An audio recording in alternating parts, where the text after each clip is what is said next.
Um, when I sat with the prompt for tonight, in a season where our country often feels fractured, where have you experienced God's peace, grace, or unity through this church community? I realized how much that word fractured describes not only our nation, but our own lives at times. Many of us are carrying more than we often say out loud.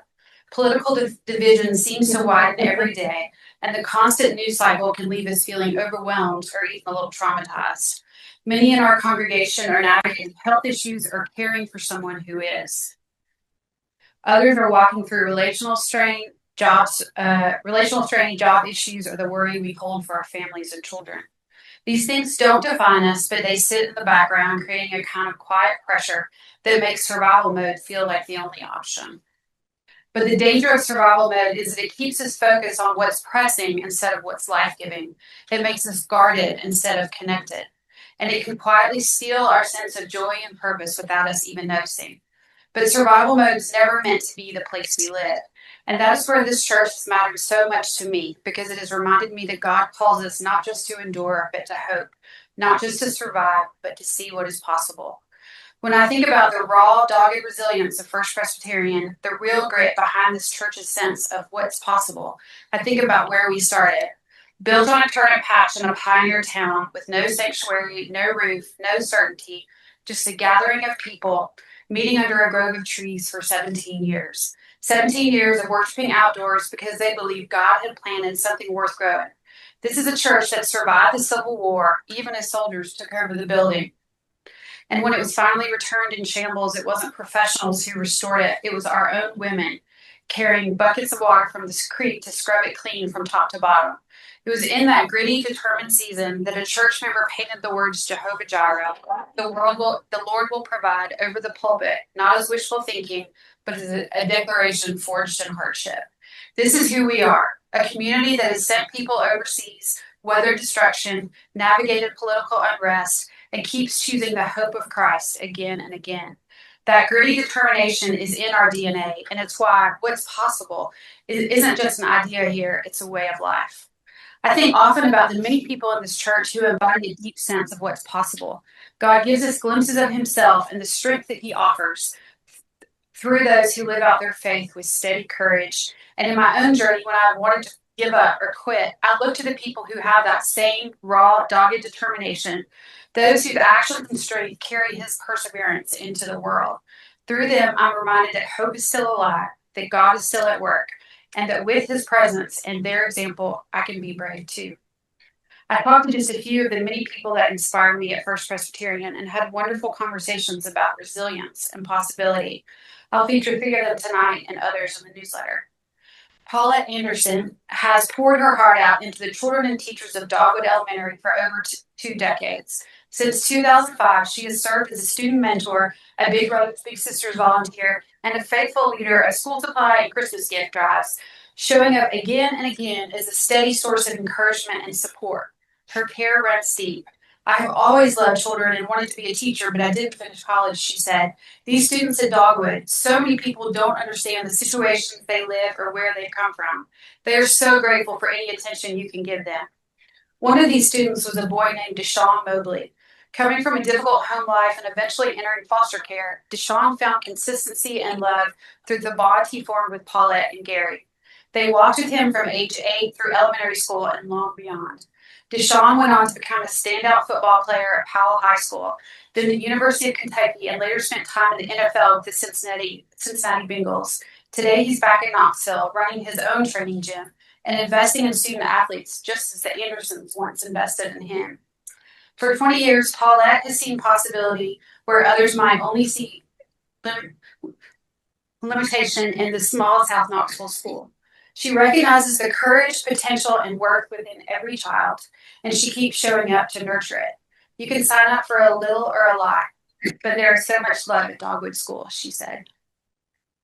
If you spent any time at this church, you've likely been greeted by the warm smile of Wayne McLaren.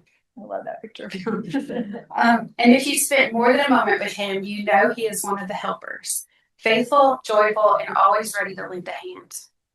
His pottery graces our chancel and is used in our communion services, shows up at the craft fair, and finds its way into the ministries he quietly and generously supports. He carries a powerful story, one shaped by grit, faith, and an unwavering sense of possibility. He worked his way through college and went on to spend 51 years as a horticulture professor, specializing in the study of sweet potatoes, teaching at universities across the Southeast. But his road there was anything but easy. Growing up in the Deep South, he told me, I didn't grow up poor, I grew up dirt poor. He started working at age 5 in a furniture store, scraping old paint to help support his family financially. By the age of 10, I was already a man, he said. He ran a paper route, worked at a grocery store, milked cows, raised calves, whatever it took. He worked his way through college, eventually earning a PhD by working as a machinist, often rising at 2:30 in the morning to work and then attending a full day of classes. Growing up one of 6 children, Wayne said he's never struggled with his faith. His faith carried him through Hodgkin's lymphoma, financial hardships, and the total loss of his home in Hurricane Katrina. He and Sylvia lived in a FEMA trailer for 2 years before rebuilding their lives once again.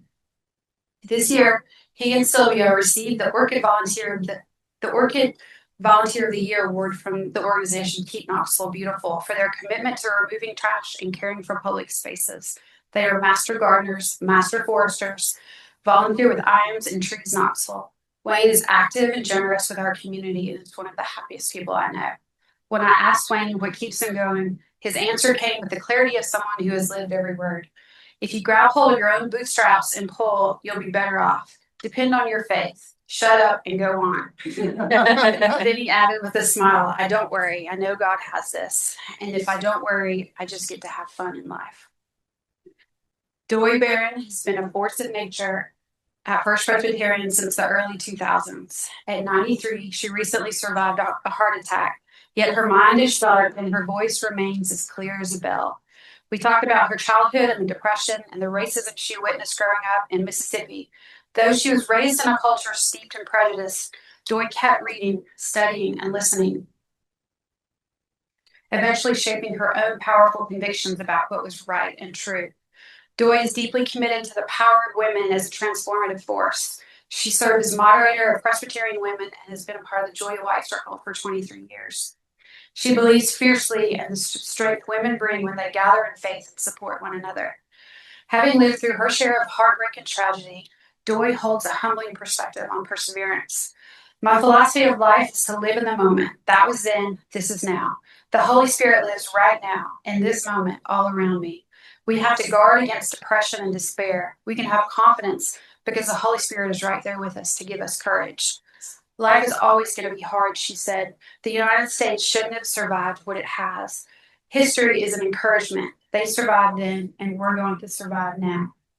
At its heart, resilience is not just the ability to withstand what breaks us. It is the courage to look at what is and still believe what could be.